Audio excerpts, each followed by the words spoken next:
Do you know who I am? My name is the sure thing Mark Sherman. And I'm that guy, Scotty Slade, and we're Team #Friendship. And you're listening to Marks on Commentary. Yeah. This is my song. If the WWE was on drugs like Randy Orton.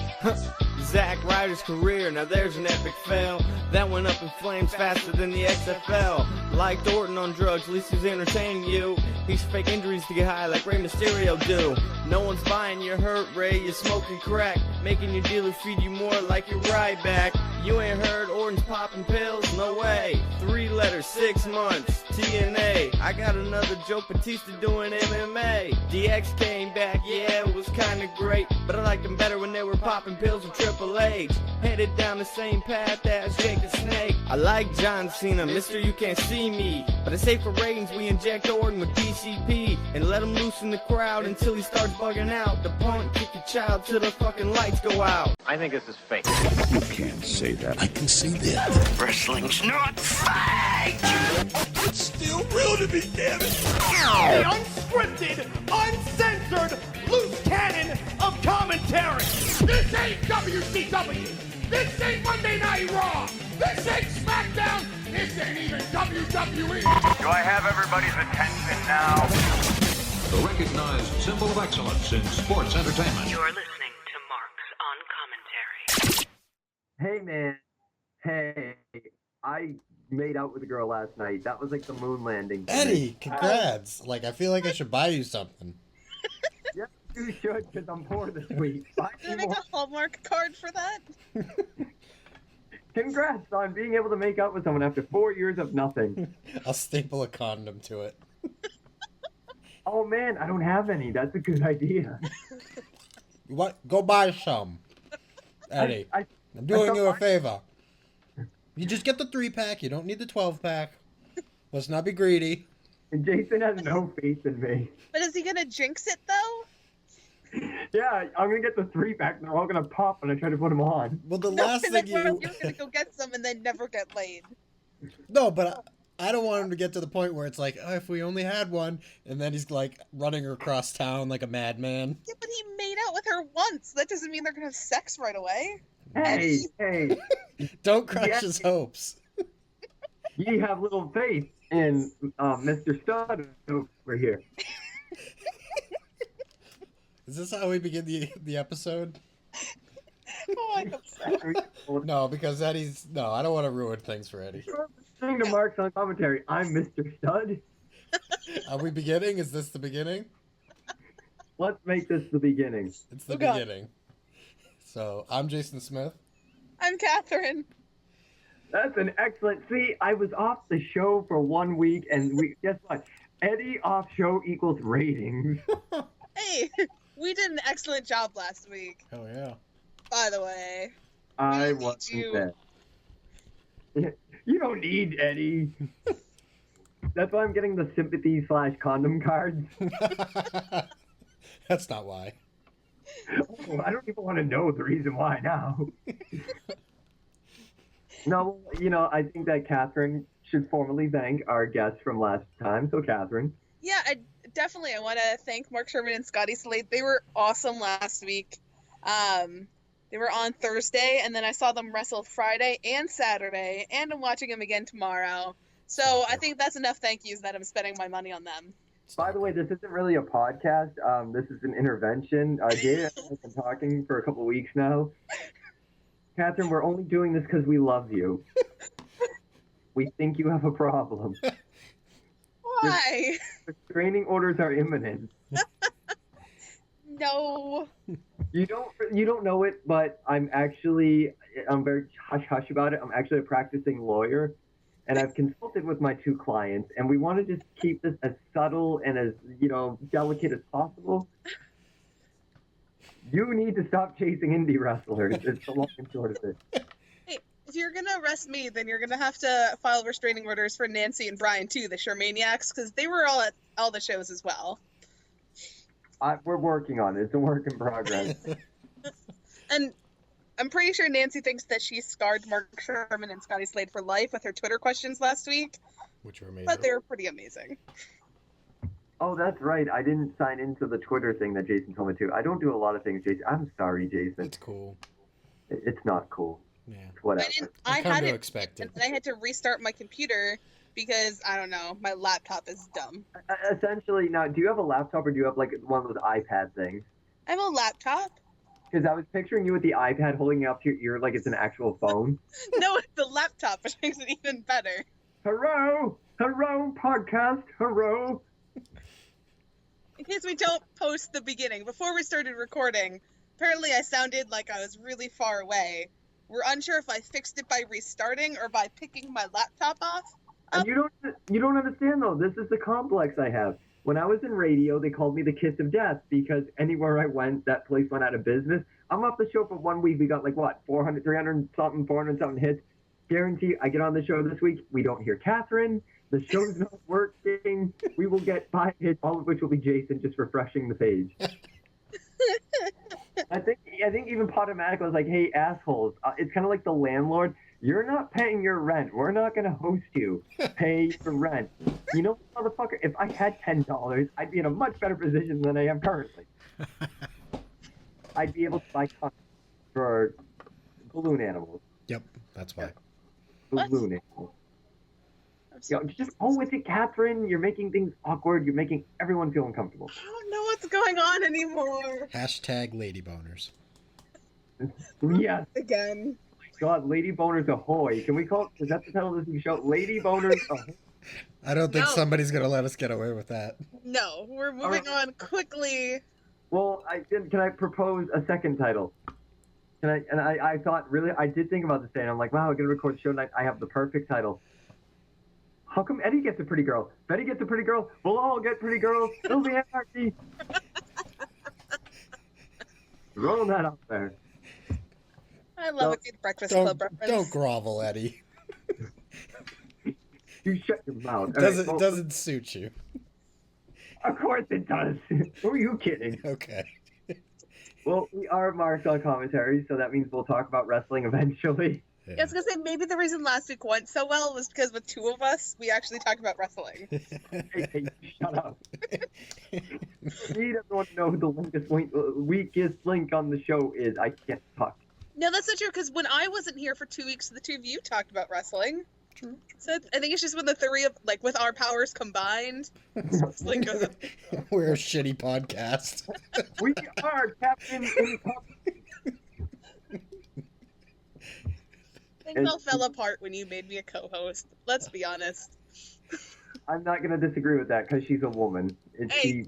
Here's how we saved Kathryn. We took her out of the kitchen. She was making pies. Stop making sandwiches. TV Tracks hates us because we took Kathryn away from the sandwich making. Yeah, apparently I'm not a really good fan, and I'm a terrible human being because I'm a lady. And I think you deserve to be in the Hall of Fame because of this. Because I'm a lady? Kathryn Bratton, future Hall of Famer, WWE. Hashtag TV Tracks suck it. All right. The only way I would ever get into the WWE Hall of Fame is if they open like a stalker's wing, like the best stalkers ever. Kathryn, the first step to recovery is admitting you have a problem. It'll be you, Brock Lesnar guy, and like Vladimir from like the 80s. Oh, can you not make fun of Brock Lesnar, guy? That's our next big guest. Yeah, that'll happen. That'll happen as soon as Gangrel happens. It's a race to the finish. I want to see who we get for Brock Lesnar guy or Gangrel. Well, anyways, we are going to Survivor Series because with our 3, powers combined and confidence, and oh yeah, I forgot about that. Someone, I don't know which one of us, got Survivor Series tickets. I did. Well played. Yeah. Well, of course the woman did it. Yeah. Are we surprised that I was the responsible one? Well, in that case, 978-276-9418 at MO Commentary. Our contest is still open. If you make or create a very ingenious Marks on Commentary sign and you get on camera, you will get on this show. How could you not want to be on this show, ladies and gentlemen? You can give Kathryn, female. You can talk about the female parts with Kathryn. You can teach You need advice, some help with the ladies. I'm available. That's a lie. But we'll Are you be telling me there. I don't give you good advice about ladies? The best advice I got from Kathryn: Eddie, you're terrible with ladies. Come to accept this. I've never given you that advice ever. It's implied. It's implied. Well, there are some things I do want to discuss. Like, before we get into Raw on the pay-per-view, I read this and it upset me. And Jason had me up at all hours of the night because I was crying and rocking back and forth, really upset about this. How do we feel about Ryback versus Taker at WrestleMania? Oh, God. I don't know. A year ago, maybe there was momentum to do that, but not now. Just no. Now, how do we feel? All right, so from what I understand, this is how it works. If The Rock declines to appear at this year's WrestleMania because they're billing it for Rock versus Brock, which would make Ryback in the position to take on Undertaker, and dare I say, end the streak, with the storyline of Paul saying, Ryback's going to do what Punk couldn't do last year. However, if Rock does not participate this year, we get Brock versus Undertaker. See, I would be way happier with Brock versus Undertaker. Exactly. Because, when you go through the Heyman guys, if Punk can't do it, Brock's the one. You don't go, oh, Curtis Axel or oh, Ryback. It would have to be Brock Lesnar.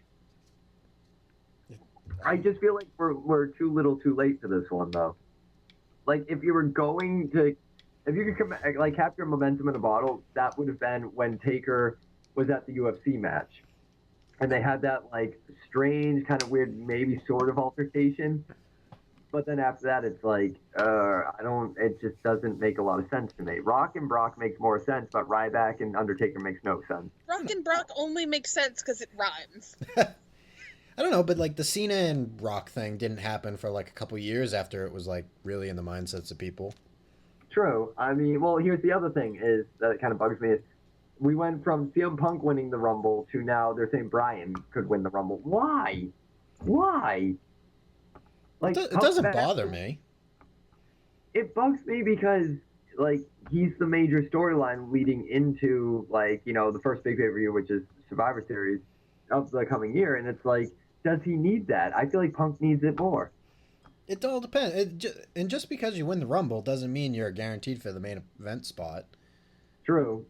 How many years in the past 5 years has that guy gone on to actually main event the Mania show? John Cena. And before that? It takes a minute. I don't even remember who won the Rumble before exactly. that. I don't have that kind of memory. It takes a minute. If you ask me, it was Santino. Fuck you, it was Santino. It was Santino the whole time. Oh, goodness. Well, no, and then, the two big, surprise entrants this year would be Cena and Sheamus. Why? Why would you waste? We already know they're coming back, and they're more than likely primed to show up at the Rumble, so you don't have to surprise us. You can do vignettes to say, hey, 3 weeks, 4 weeks. That will sell you pay-per-view buys, but that's not really a surprise to anybody. Right. I mean, I would, we all know I like Sheamus, but I'm excited at the idea of seeing him come back for the Rumble. Is it a big surprise? No. Is it, like you said, something you can advertise and draw people in with? Definitely. But I know we've kind of said it before, but if Sheamus and Cena are coming back for Rumble and they're both, big entrants that they're building it for, it's going to reduce the possibility of other people coming back for the Rumble. Which is always, part of the fun of the Rumble, is that they always bring back people or... Well, again, going into, say, WrestleMania, the other two big rumors I've been reading about for Hall of Fame this year are Warrior and DX. Yeah. Now, why not tease a Hall of Fame by bringing in, two potential main event Hall of Famers into the Rumble? Ultimate Warrior doesn't even have to last longer than 5 minutes to the Rumble. If you hear his music and he runs to the ring, does his, thing with the ropes, gets in the ring and lays out a few guys and then gets thrown out, it's still a mark out moment for a lot of fans. Have him throw out a couple of jobbers and have him throw out 3MB and they'll be fine. That's essentially what those returns are made for. Yeah. Is to get a heel faction or a heel against, a veteran or somebody who hasn't been along in a while, Right. and they're almost by default a babyface because we haven't seen them in so long. And then it also becomes an opportunity for somebody else. Because whoever, like if Warrior comes in, whoever throws Warrior out automatically gets a little bit of a push in a heel turn. So it also creates that opportunity into the mix. Well, because fans aren't stupid. If they go to Warrior and they say, all right, you're in the Rumble, but here's the guy that's throwing you out, Warrior can turn around and say, no, I don't want that guy throwing me out. What about this guy? Right. And it could be a blue chipper. It could be someone like Tyson Kidd, and he's like, all right, I want Tyson Kidd to throw me out. Tyson Kidd now has the bragging right to say, Right. Warrior, give me the nod, I can throw him out. Yeah. And the fans will say, Tyson Kidd, he's legitimate. He got Warrior out at the Rumble. And no, that's the thing, though. And I know I'm a mark for Warrior, but how big of a deal would that be in 2013, 2014 if Warrior makes a return and a young guy, and he's putting over a young guy? Like, does Warrior still matter to the wrestling world in terms of, like, that mystique and that sort of, like, persona where if someone like a Tyson Kidd or a Zack Ryder threw him out, it's like, oh my God, dude, that you got Warrior's blessing on that. I'm not sure if it's the, he was good enough to throw him out, but it's the, like, he's such a dirtbag that he threw him out. Like, it's more, like, getting heat from the fans than... Well, I'll put it this way. Warrior no-sold a pedigree at a WrestleMania. It's true. This is clearly a guy that's like, no, you're not the guy to beat me this year. I'll kick out of your finishing move, like, literally right after you do it. Yeah. Speaking of which, I did see the Triple H DVD. Surprisingly, pretty good. I liked Yeah, it. I saw, like, the first 10 minutes. I haven't seen the whole thing yet, but I did really enjoy the beginning. It's actually really, really... Well, you only like it because you're from New Hampshire. Come on now. Hey! Don't diss my New Hampshire. It was, I will say, it may be hashtag good for business, but it was actually a really well-done DVD. Yeah. I'll actually put it on par with Randy Orton and CM Punk for one of the better DVDs I've seen in a while. Yeah. They've gotten their act together. Like, they know how to make these now. They know what people want. Yeah, it took them a couple to kind of find where they were going with them, but now they figured out how to do it. Well, because I feel like in earlier years, like, putting together a DVD or a VHS for a wrestler, it was kind of like a cash grab. Like, essentially it's not, it's glorified, it's a glorified highlight reel. Whereas I feel like in later years now, and more specifically in the past 2 years, they've made it more intimate and more of a gift to the fans to see, like, okay, this is what it's like, this is what we go through. Yeah. So I'm actually I'm really happy with it. I thought it was a really well done DVD. I did enjoy the part where they had to go back and explain why the WrestleMania 25 match sucked so bad. Oh, was that the one with Triple H and Sheamus? No, Triple H and Orton. Orton, yeah, because they had to follow. And I remember the best part was Triple H was like looking at them like, guys, you guys rock, but fuck you. Like, he complains that they said, like, oh, if I get disqualified, I lose the title. It's like, dude, you and your wife are the head of creative. Why did you do that if you didn't have a fucking clue what you were doing? That's my only gripe with it. Yeah. Unless they were like, we got this awesome idea, and then we fucked it up. Because I think that was one of the worst WrestleMania main events, like, in the past 10 years. Dude, it was so bad I didn't even remember it happened. Yeah. I have no idea what you're talking about. WrestleMania 25. I'll get you set up. This is how it works. You guys talk about something, I get lost, and then you send it to me, and I get caught up afterwards. Okay. Well, that's because Jason's on a crusade right now. I'm almost there. Couple more. What's that? I said, what's the missing link? Box set Volume 3 of the Anthology of WrestleMania. So I'm still up over the Orton Triple H thing that I can't even, I'm like coughing up a lung over here. It was so bad. So bad. Well, the other thing I kind of teased on our Twitter was that WWE had been creating these cryptic tweets. And it kind of looks like you were looking toward a Kane return or possibly an Undertaker-Bryan WrestleMania main event. And what I haven't been really following lately, but I guess they've been continuing cryptic tweets, which leads to Todd McFarlane making an Undertaker statue or bust, or leave it to WWE to be more creative about how to push action figures or like Video games than actual like content or show. I'm just saying. I mean, I could be wrong, but no, I'm with you. All right, so, well, we got a pay-per-view this Sunday. It's going to be Battleground. Now, going into Battleground, I'm looking at the card here. I'm with the exception of the Cody and Goldust versus The Shield. What? I apologize. I don't know what my computer just did. All right. Maybe it's haunted. For every time you bag on WWE, another ad pops up while you're trying to read dirt sheets. So yeah, Cody and Goldust versus The Shield. I mean, to me, that's a standout match. Absolutely. Yeah, I'm definitely excited about that one. I feel like so many of the other matches are just kind of thrown together, like for no real reason. Like they've tried to put storyline in, but none of it really makes sense. Yeah. And then some people they've just thrown together. Like, they've done a really good job the last couple of pay-per-views with their pre-show matches. And, like, this time it's Damien Sandow and Dolph Ziggler, which could be a great matchup. But why? There's no reason to have them do the pre-show except for the fact that they're two high-caliber talent that have nothing else to do because they're pissed at least one of them. I think that's to hide Sandow in the card. So you don't remember really that he's there. So he can eventually cash in. I think we already know that he's cashed in because I know RVD, from what I read, he hasn't the new deal with WWE, so his future's uncertain. So they're trying to kind of bury RVD to kind of like goad him into like, dude, are you with us or you're not? I think personally, I think you'll be able to predict RVD's future with the company if Sandow does cash in. I think he's supposed to be taking a break for a while.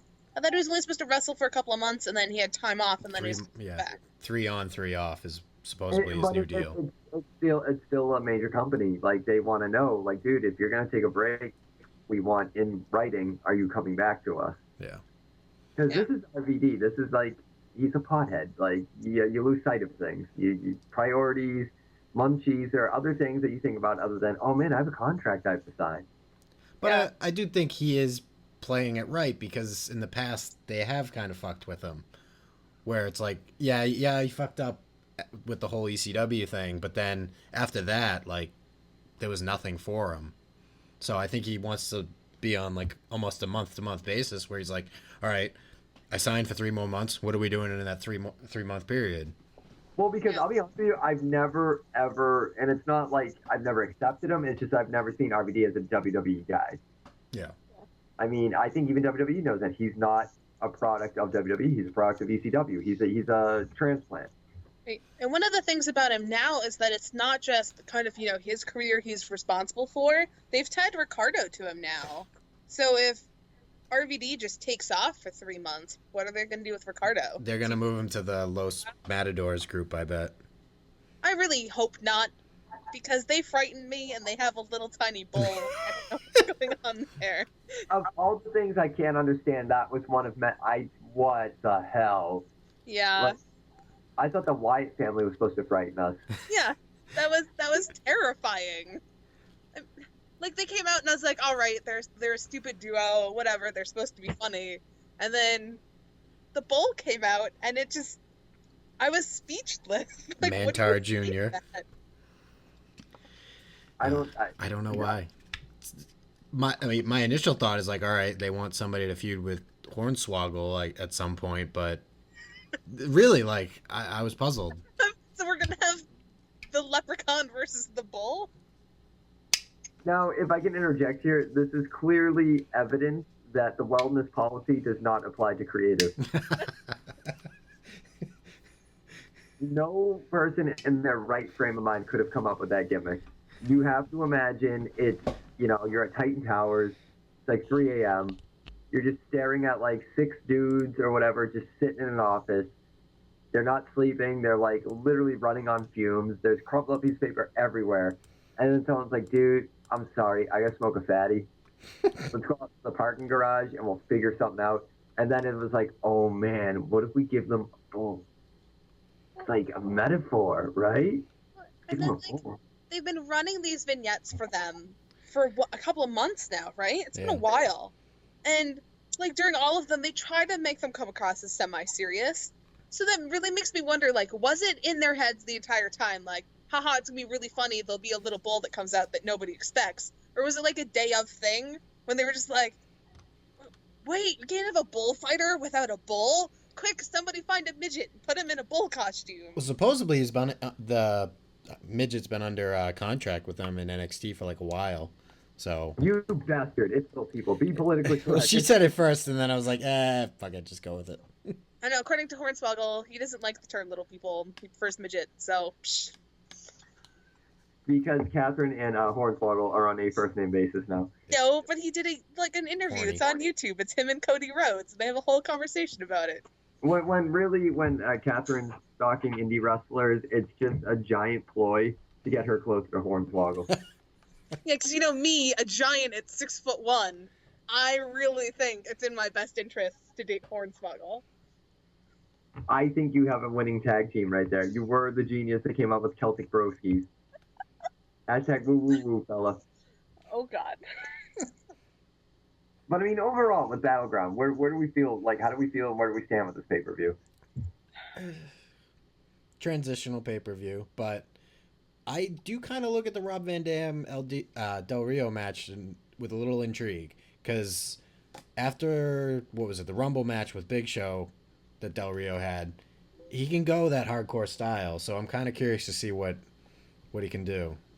I'm just thankful. I mean, I rarely say this. I'm just thankful they added like a gimmick or stipulation to it, because otherwise I would it's the only thing going for it right now. Yeah. Is the fact that it is a hardcore match, because I have no interest in it otherwise. I like RVD. He's not my favorite. I'm just so bored of Del Rio right now that there's, to me, without the hardcore rules, that match is a throwaway. Well, here's my thing, is you have a vacated WWE title, right? And you have this new pay-per-view called Battleground. Why are we not doing something gimmicky in terms of, immediately it's like, all right, we gave the title to Bryan, we stripped it of him, but we're not giving it back to Randy Orton. So why are we putting the same two guys that have held the title in the main match for the WWE title? Why don't you at least kind of, I don't know, build some intrigue behind that and make a tournament or a gimmick match where, if at least there's a gimmick to it, if Randy Orton and Daniel Bryan wind up the guys who are the last two to get the title, fine. But why go through all this if they're just going to be the only two to go for it anyway? I don't know. Maybe it winds up a no contest and we have to figure it out at Hell in a Cell. I hope not. I really do.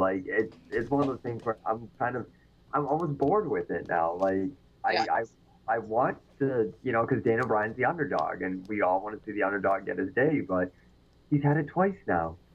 And then it's immediately, if Daniel Bryan wins the title, he's losing it the next night, and not even in a match. He's just losing it by circumstance or politics. Yeah. I don't know, going back to kind of what you were saying about the pay-per-view, I'm just surprised that, it is the first Battleground. It's something they added this year. And you would think if they weren't going to make something, to set it apart, the way Hell in a Cell or TLC and all those have things that set it apart, why they wouldn't at least do more than a transitional pay-per-view with it. You would think they would make a big deal about it, because it is a new pay-per-view. It is something new they're doing. And it feels like it was purely put in just because they knew they needed something to transition with. Yeah. And I'm just not looking, it was to the point where I forgot that Battleground was this weekend, because exactly. I have no interest in it.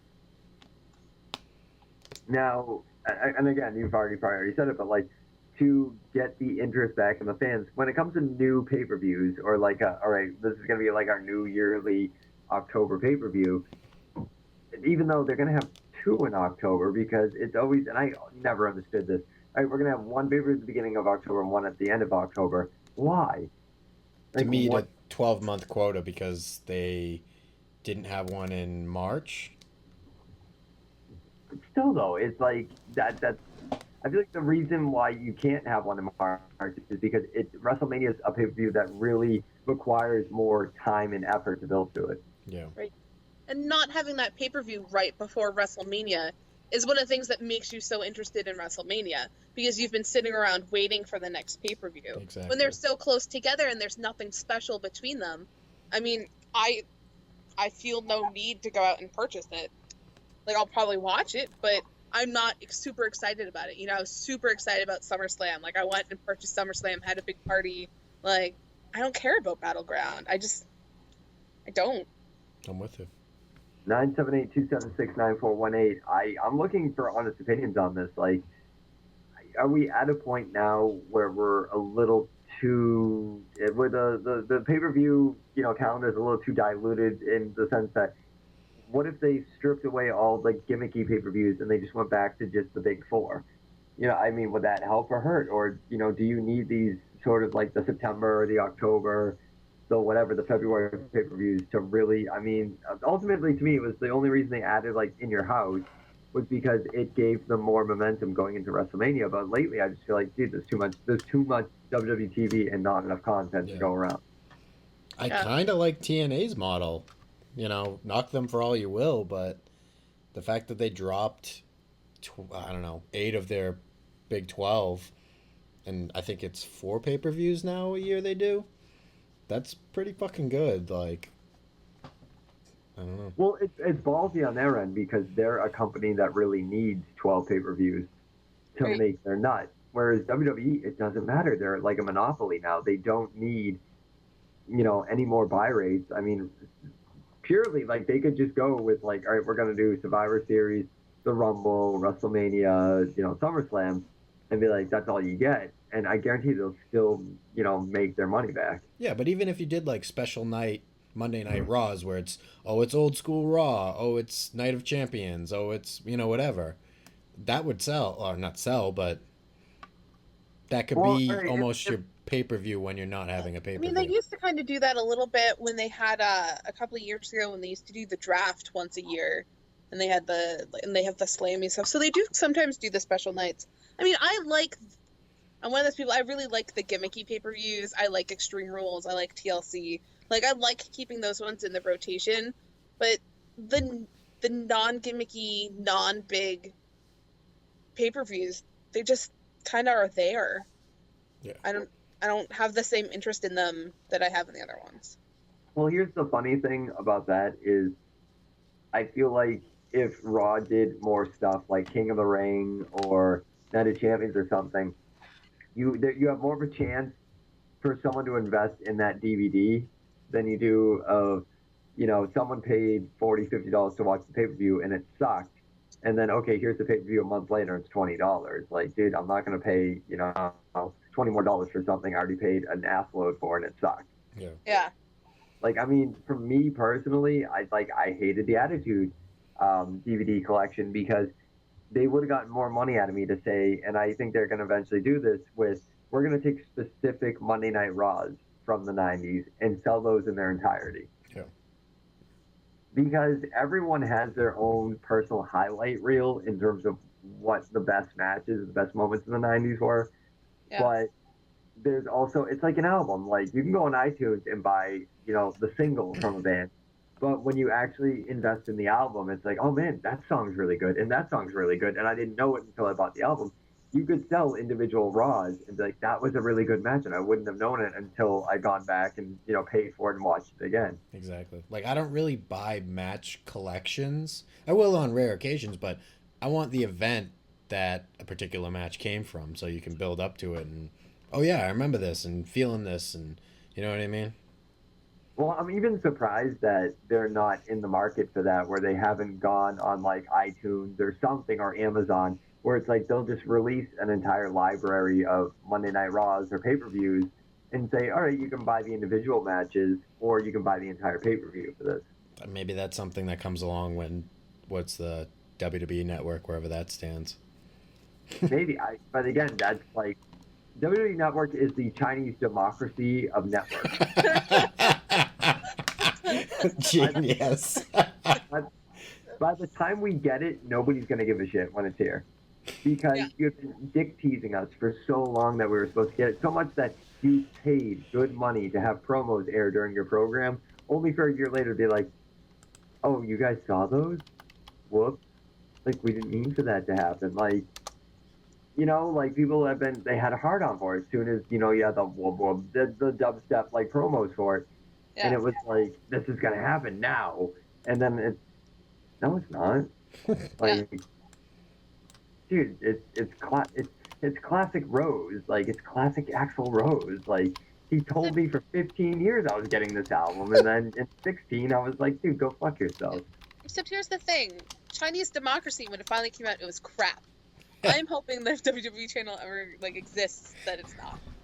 Unless, you know, W. Axl Rose is the vice president of television production or programming of WWE Network.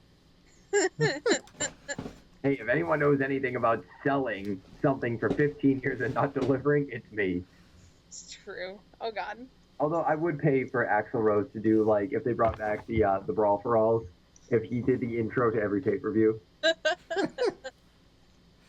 long as you got, like, a little, like, snake dance, you know, in between, like, highlight reels, I'd be fine with it. Nice. But no, I mean, it's weird to do a podcast where we literally have to go with the flow of wrestling because I wasn't happy this week. I mean, it just wasn't. It was the go home Raw for a new, you know, and potentially, you know, long pay-per-view, and it's just no. Like, I don't care. Like, you're calling it Battleground for a reason. Is it just a gimmick name that you're just like, this will look good on ads, or, you know, did they originally have something in mind? Like, you know, when they introduced the Elimination Chamber, I bought that Survivor Series because, again, I've bitched about this on other shows. They still call it Survivor Series, and there's no traditional Survivor Series matches. So there always has to be one big match that's kind of gimmicky or something.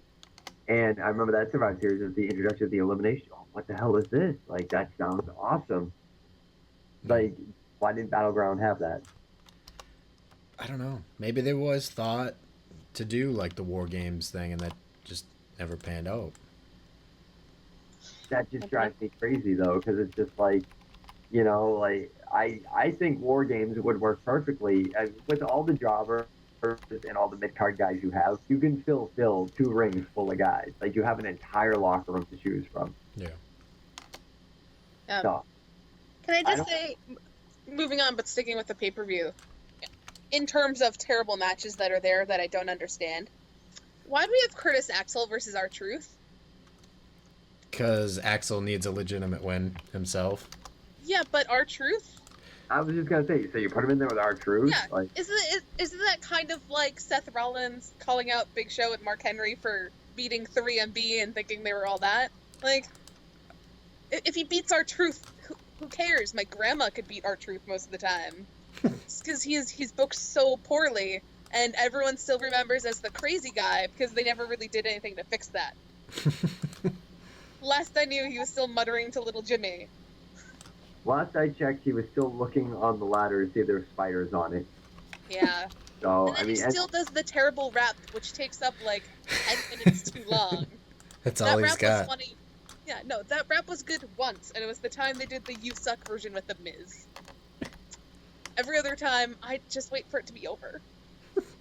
Well, you know that's like the, oh crap, we have 5 minutes of airtime before we have to go to commercial. R-Truth, just wrap your little heart out, my friend. Yeah. So, yeah. Oh my god. But you can't even understand what he's saying. You know what? I personally am at the point where I think R-Truth is just there for the paycheck. Yep. I don't even think like he has faith in his abilities or his career anymore. I don't know. Personally, I think if R-Truth were to do anything that would capture my attention, come back as K-Quick. With Road Dogg. Yeah, I mean, you know, like... Nobody remembers that. Oh, I know our Twitter followers sure as hell didn't remember that. Oh, there's Jason's image. Yes, you will use that tonight. All right, that'll be the album artwork. I love how Jason is more involved in the multimedia aspect of the show. Oops. I try. I bring the brilliance, clearly, and Jason picks up the ball and runs with it. Yeah. Well, because in 978-276-9418, I'm going to ask our listeners, how should the Marks prepare for really dull wrestling weeks? I mean this in the truest sense. Like, if we have a really dull week, and I mean, I'm not really a TNA fan because every week there's dull, but if like Raw and the pay-per-view and SmackDown are really dull, like let's pick up where WWE leaves off. Like we say, like, all right, this is a really dull card. A gimmick could save this. What kind of gimmick could save Marks on commentary? I think specifically like a fan poll where it's not rigged, where it's like, okay, this week was really slow in wrestling. We'll all talk like Batman. But I can't do voices. Fan fiction. Welcome to Marks on commentary. Oh man. Anyways. I mean, that's the equivalent of having people just get up and leave your comedy act as Kathryn's. Well, anyways. Yeah. Anywho. So I think we're all in agreement that like we care about Cody Rhodes and Goldust versus the Shield, because I think that is the one match that I think has been built up in a fun, in a creative way. Like the fact that it is Cody Rhodes and Goldust, and that's what people have been like hoping for so long. And then if it leads to both of them getting their jobs back, then it can eventually lead into a feud, and that just makes me happy. Personally, I think they should just rename the pay-per-view Cody Dust. I am disappointed it's not for the tag belts, though. Yeah, why would you not have it? Like, have because they have to get their jobs back first. True, but if you get your jobs back, you can be tag then champs. Yeah, but I don't know. Okay. In the grand scheme of fictional pro wrestling, do you really need a job to win a belt? Let's be honest here. I don't know. David Arquette, was he under contract? I was going to say, lest you forget, Santino won the Intercontinental Championship after just being a guy who was plucked out of the audience. True. It's true. I mean, the only other match that I have any interest in, I guess, is AJ versus Brie. And that's only because I've been watching Total Divas. That's a sad day when Total Divas is actually like what's investing a viewer's interest in a pay-per-view. I know. Like, I'm kind of ashamed to admit it, but I mean, like, it's reached a new low that it took that for me to be interested in a match. And also, I do think it's interesting having the Bella Twins play more of a face role, because they haven't done that in the entire time I've watched WWE. They've always been heels. And they're still not, like, entirely, but closer.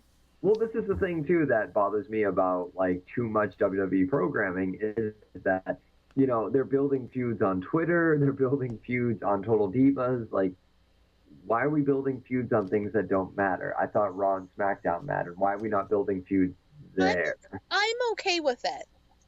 I mean, I'm a little bit more involved in social media and I watch the other stuff more than you do, so I do see them. I mean, I'm okay with it. I feel like it's good in terms of the newer fans and the younger fans because it's bringing everything kind of in. I mean, they've picked up, I would think, quite a number of viewers because of Total Divas that weren't necessarily watching WWE before but came from the E! Network. So to use that to build the Divas division slightly, I think is excellent marketing on their part. Personally, I said this a few weeks ago, if Battleground really wanted my attention, it would be CM Punk versus Paul Heyman's Rascal. In a no-holds-barred match. I would even pay to see Paul Heyman versus CM Punk in a Rascal race. You can even include the Rascal race in the Punjabi prison.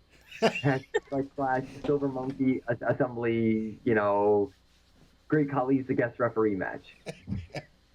It'd have to be like an obstacle course. You'd have to go through with it. Like when dogs have to like go around the cones and through the tunnels. Well, that's where you have the Rascals, my dear. You have CM Punk and Heyman going through the cones. Right, and that's what I'm saying. You'd have to do that on the Rascal, and then go up the ramp and through the tunnel, and then you'd have to be able to jump it over the things, though. You're turning wrestling into Battle Dome. Do you remember Battle Dome? No. I think it's high time that wrestling goes to Battle Dome. It's amazing. You know what I would love, actually? Here's the deal. Randy Orton versus Daniel Bryan for the WWE title. American Gladiator. Let's get a bunch of the jobbers against behind cannons that shoot tennis balls at them while trying to have a wrestling match. What was the old Nickelodeon show where you had to do all the events and then climb the mountain made of glitter? Guts? That one. Yeah. Well, we'll think of it this way. If, Michael Malley's NBC show does not pay off, he has a very lucrative future in WWE. Only if he brings back Mo. I will mark out for Mo. Yeah, she was fantastic. It's a nostalgic thing. I mean, everybody's on this nostalgia kick lately. Why don't we start getting 90s bands that nobody cares about to do the themes? And then we'll get, Mark Summers to, be the ring announcer. And then we'll have Mo and we'll have Michael Malley calling, hosting the promos in the backstage area. And then we still have to include the Shrine of the Silver Monkey, so that'd be at the top of the Glitter Mountain. WWE raced the Glitter Mountain. They've done worse. There's your title for the show tonight, Jay. WWE raced the Glitter Mountain. And that's a Goldust match right there. That's his gimmick match.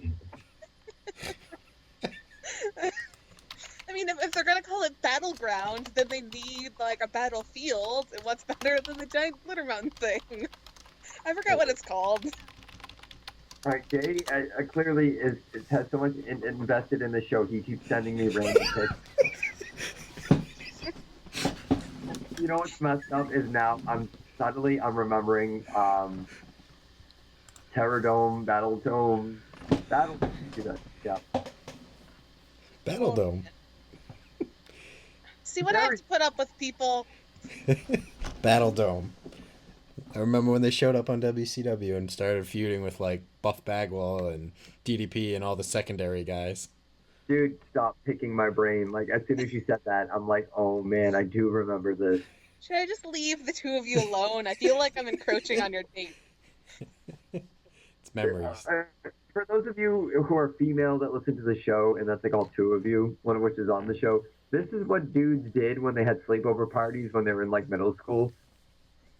With girls, it was very cute and sexy. They have pillow fights and wear face masks and talk about boys. We were just all right, dude, Battledome versus the Gladiators. Who would win? Is that really what you think we did? It's not what I think. It's what you did. All right. What we think you did and what we wished you did is two different things. Oh man. I have completely ruined Kathryn's whole perspective on males of the 90s. I don't know. It's probably ruined men for me forever.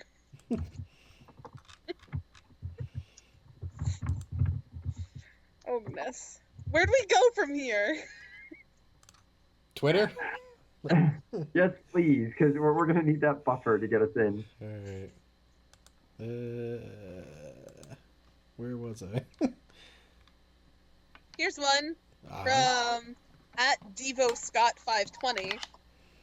Now that Triple H has topped up the tag team division, do you think he'll upgrade the belts as well? They look like pennies. They do look like pennies. Thank you for mentioning that, because I think that every time I look at them.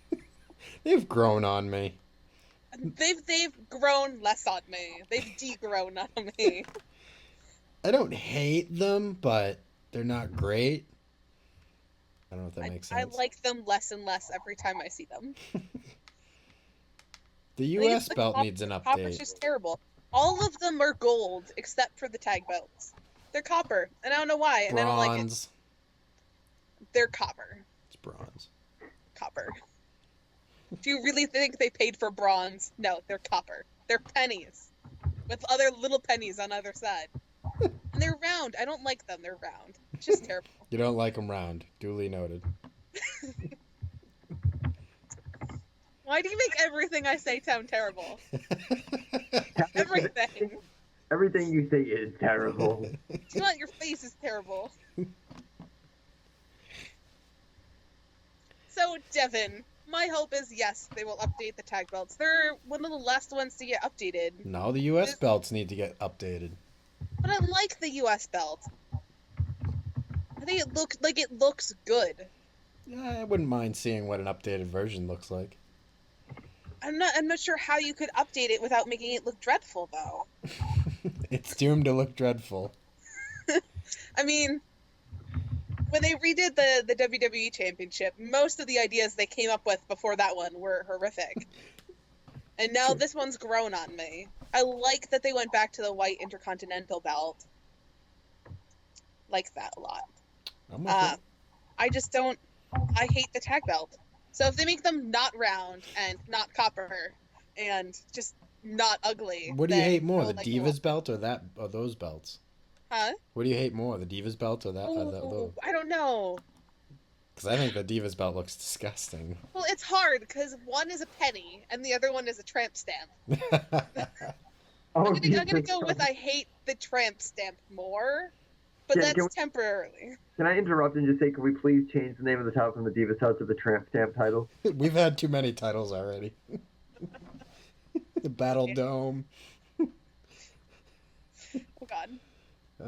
Yeah, no, I think he'll upgrade the belts. I really hope they'll upgrade the belts. I know it takes them a while to go through the process, so hopefully that's something they're working on now that they're being held by a legitimate team again. I do like the NXT tag belts. I'm not sure I've seen them. They're kind of cool looking. I mean, everything down there just says NXT, but except I hate the NXT championship the most, but yes, I hate that one. I don't know what that's. Oh no, you're right. Design. I do like the tag belts down there. Yeah. Yeah, I have seen those. But I think those are cool. So why do those ones look so cool and the real actual roster ones look so dreadful? Probably because they were designed about 10, 15 years apart. Vince, as opposed to Triple H. True. Very true. Although there's a great picture because I looked up NXT tag belts and this picture came up of Seth Rollins with the NXT belt and CM Punk with the old spinner belt. Yeah. Trying to decide which one was more ugly, and I'm having a hard time deciding because they're both pretty terrible. The X Division title, definitely. That one is pretty bad. Miss. I'm sorry. I'm sorry. Kathryn would appreciate this. No one else would because they don't know who she is. But so my philosophy professor, Kathryn Meredith, has invited me and Marissa in a group conversation because I didn't reveal what the name of the girl who I'm currently dating. I know. And she assumed it was Marissa.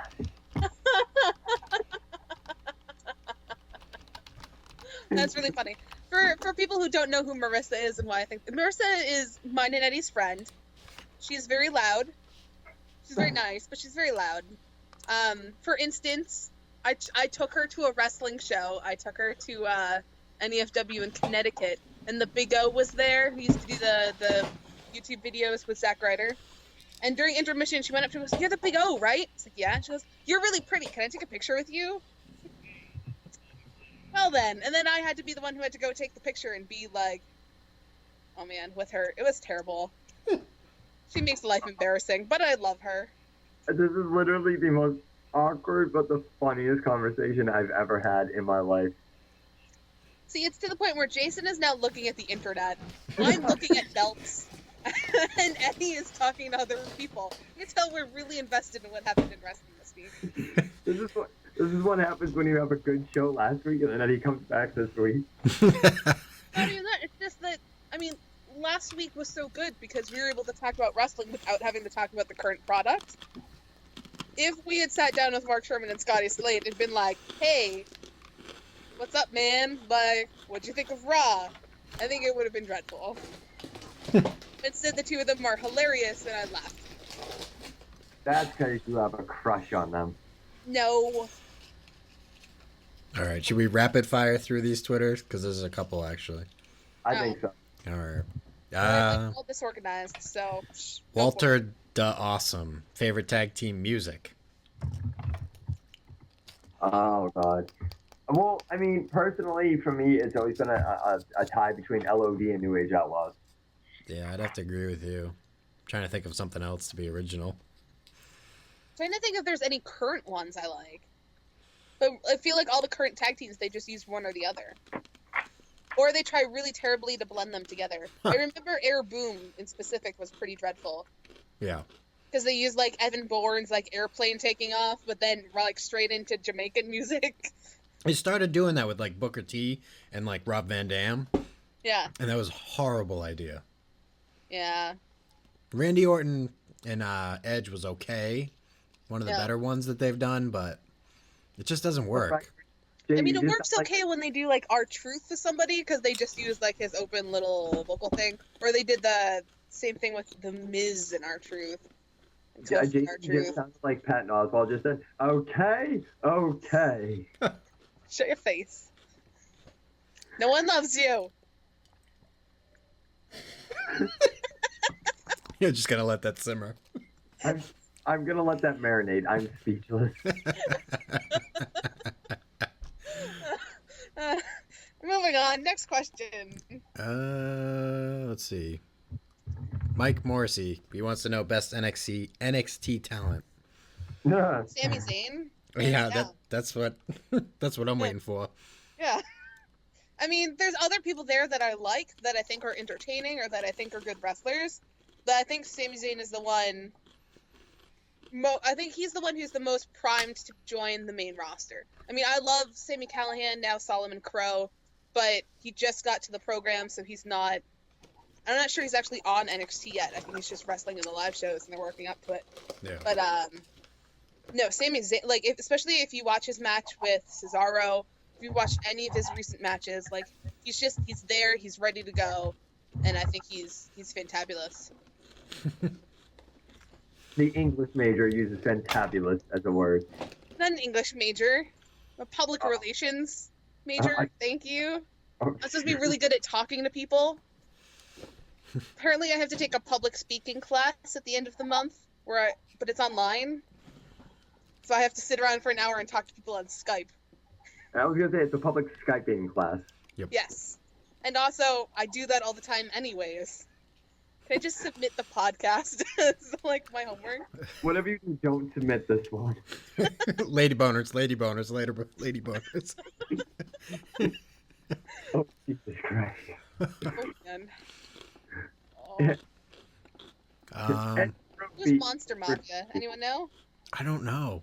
I think we have a couple of questions about people that we just don't realize. Because we don't watch TNA, and I watch ROH sometimes. Which one's Monster Mafia? Let me look up. That's a Google. Yeah. That's a Google. ROH. Is it? Yeah. I don't know. There's just so much wrestling out there, like... I know that because he hashtagged it, not because I knew anything else. Hold on, Jason's gonna unload a first world problem on you. There's just so much wrestling out there. No, really, like, people like, oh, well, you gotta know who this guy in Virginia, who's great. He works in my town. I don't know him. Like, maybe he'll be great. What do you want from me? Yeah, well, like, we can only watch so much. I mean, if there's something out there that you think is excellent, send it to us. I don't know about them, but I know I love watching new stuff all the time. I'll watch it if it gets sent my way. I love how our host tries to sell our credibility by being like, I don't know if they'll watch it. They don't watch wrestling in their wrestling podcast. Hey, I mean, when it comes to other stuff, like, you guys watch WWE, but when it comes to, like, indie stuff, I watch way more of it than you guys. Oh, yeah. That's just a fact. So I mean, if there's something that sticks out that you think we should see, send it. But that wins the podcast. Yeah. Thanks. Fake. Hashtag. So the answer is, I don't know when Monster Mafia will get a deal with ROH. I don't work for ROH. I don't know who Monster Mafia is, but if you send it to me, I'll watch it. Well See, there's at Michael_Sears. Are you a big fan of how the Real Americans are being used? I fixed your grammar for you, don't worry. Don't be a bitch about it. You're welcome. Damn straight. I'm not a huge fan about how they're being used, but I've also heard there was stuff on the dirt sheets, I think today, about them actually breaking up. So. Well, because they want Cesaro to go face. Right, which I'm not sure how that's going to work out, but I'm interested to see. I'm for it. Yeah. Wow. I like the giant swing. It's fun. I'm waiting for someone to puke, but I mean, in the meantime. I don't know. Swagger had his shot. Yeah. And he fucked it up. Twice. Yeah. So we covered that back in like February when Jay and I started this show. The studio show. Yeah. I will say I didn't get a chance to mention it because I was gone. But one of my favorite things ever was when they were in Canada, and they were like, "Oh, Jack Swagger is such a real American. He doesn't want to cross the border." Huh. Like, or he can't because he's in court. Oops. They forgot that wee bit of information. Feed me more tweets. What did Heel Ziggler do to get his what seemed to be an awesome run snuffed out so quickly? Apparently, it was something about SummerSlam. He said something unflattering, and we don't know what it is. It was on a radio show, not in Boston. Yeah. He got a concussion. Yeah, I mean, it was the poorly timed concussion, and then he was coming back. They took it away from him so quick, and then he lost all his momentum, and then by getting people pissed off at him, he's gone downhill. And at this point, it's going to take something big for them to work his way back up. I mean, he went from holding the heavyweight title to fighting Dean Ambrose for the U.S. title to pre-show versus Damian Sandow with no plot. So, I mean, at least he's on the card somewhere. Well, it's probably actually like the Triple H thing. I know Eddie watched the DVD where they were, they had the click incident at MSG, and after that, Triple H, you're gonna have to learn and love to eat shit. So, that was actually like my favorite part of the whole DVD. Yeah. Because that's the famous Vince McMahon line. To me, that's the thing about Vince. That's like an insider thing that I love hearing about Vince. It's not like, oh, he's this like megalomaniac and he's this like, greedy businessman. He's a realist. Like, dude, in order to make it, you got to eat a lot of shit. Yeah. Or as Steph had quoted, you have to eat a lot of shit and learn a life lesson. Like, dude, that's why this company has survived as long as it has. Like, that's true for anything. I'm sorry, I'm marking out for Vince McMahon, but like the guy, he's the only guy in WWE television that could disappear for 3 months and then pop up back in a storyline, and you're He's also one of those people that he can come back and just, like, within 3 seconds of him being there, if he wants you to boo, he'll be booing. And if he wants you to cheer, you'll be cheering. And there's a lot of people that they come back, like we were saying earlier, if Warrior comes back, like, he has to come back as a good guy, because the second he walks out, he's going to get cheered. Vince McMahon can come back after 4 months and still make you hate him. Be, like, beyond recognition.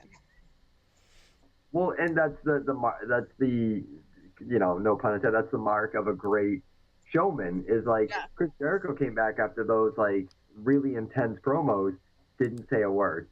Yeah. And literally comes out, got a big pop, didn't say anything, and got booed. Yeah. That's insane. Yeah. All right, more tweets before we wrap this up. From Fiji Nand. Guys like AJ Styles and Bobby Roode aren't known to the casual fan. Can TNA market their product more in the mainstream? No. No. I mean, it took a really long time for WWE to break into mainstream at all. And even now, I mean, some people might know, like John Cena. People know The Rock, but they know him because of the terrible movies. Like, it took people making that transition into, Hollywood and stuff for them to really get their name and their company out there in other ways. I think they just need their Cena. They need their Austin. You know what I mean? Their guy. They've never had that one guy that you're like, well, obviously he's the best of the company. Right.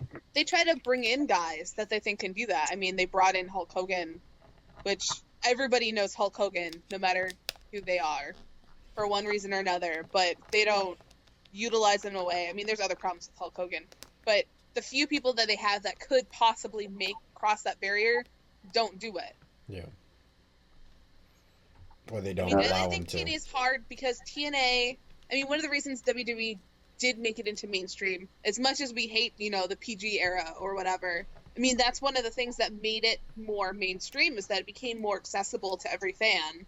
People who never watched wrestling in their lives, suddenly, if kids are watching it and parents allow them to watch it, it becomes more mainstream. But TNA isn't as kid friendly. And I don't think that's bad. I mean, I like that TNA is a little edgier, but it means that they have a barrier up between them and the mainstream market. Yeah. Well, this ties into it. Paul Sweet wants to know, he's been watching a lot of WCW in 2000. What's worse, TNA now or WCW in 2000? That's actually a really good question. Because honestly, I think WCW was reaching so much harder than WWE is. I feel like WWE is a little more arrogant about the fact that they don't have to try as hard. Whereas WCW, like, their worst ideas came out of their actual trying. Yeah. Like, I chalk up WWE's lack of content to just pure laziness. Yeah. Whereas WCW was coming up with some of their worst shit when they were actually trying. So, I mean, take that. Well, I don't know. I look at like WCW in 2000 was like inconsistent storylines. It was hot potato with the belt. I don't know. TNA, you know, right now it's like dead on. Like at least there's continuity. So. Well, that's a very dangerous word for WWE, Jay. How dare you bring up that word? I think that should be the word of the show. There was a great interview that I was watching the other day. I was telling Jason about it. It was something that he had seen before.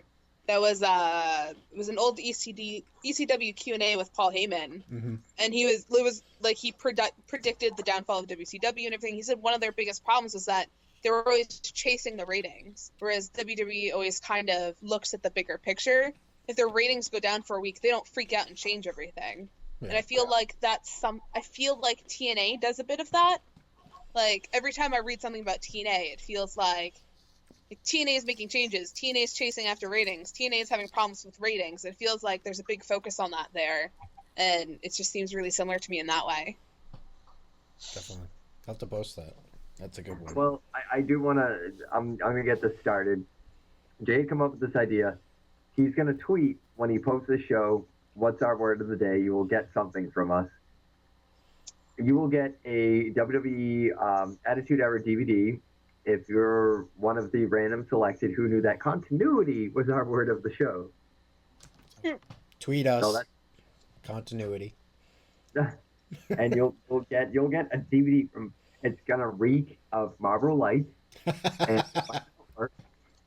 but you'll get something. Sounds like we're pulling out all the stops for this. We're trying, damn it. We're doing more than WWE is. See, Eddie feels like he has to live up to the numbers of last week. Oh, I've already failed. We're going to be -2 by the time this... We're going to be asking Alex Trebek for, like, a loan. I mean, like, just something to throw out there. I mean, I think it's important that, you know, we did the show last week without you. We did the show the 2 weeks before without me.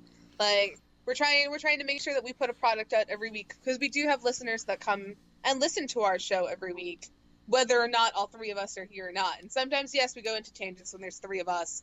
You know, sometimes if we're missing Eddie, we're missing something. If we're missing me, there's no token girl. You have to listen to two boys mark out for an hour. But I hope you guys, like, I hope people appreciate that we're still kind of chugging along. And just know that if we lose Jason, there is no show.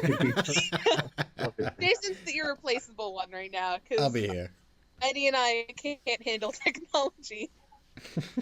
You will literally be hearing this podcast from a 7-Eleven in either New Hampshire or North Reading, if it was in Lanner's Captain's capable hands. Yeah.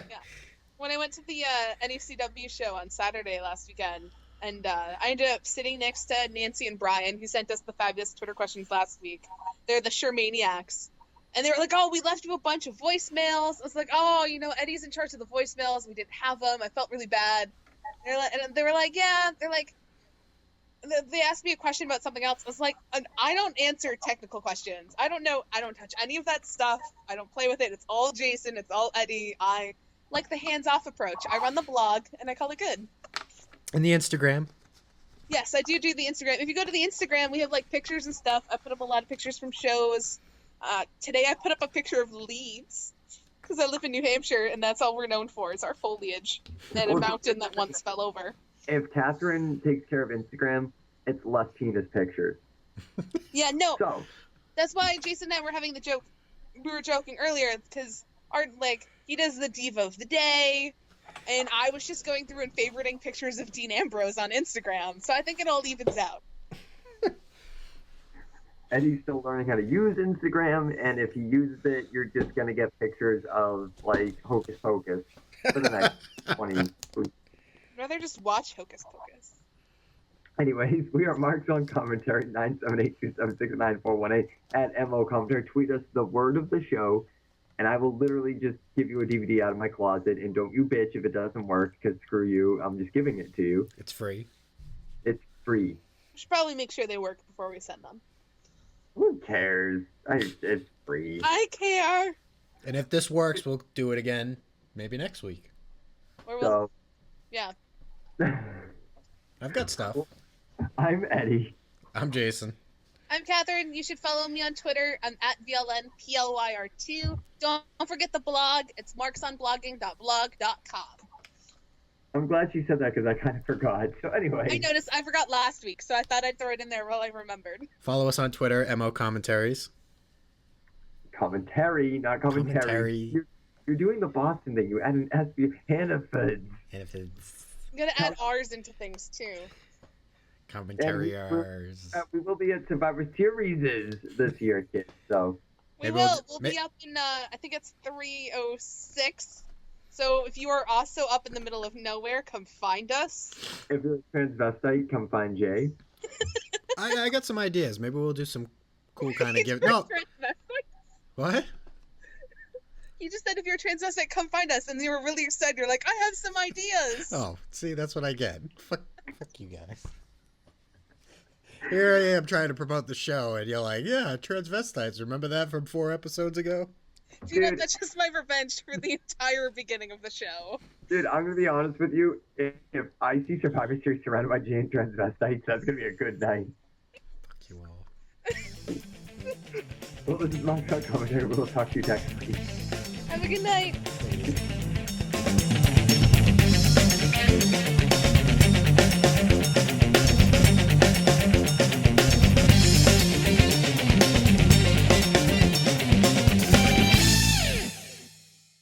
Hey, this is Bobby Blaze, Smoky Mountain Heavyweight Champion and former WCW Champion, and you're listening to the Marks on Commentary podcast.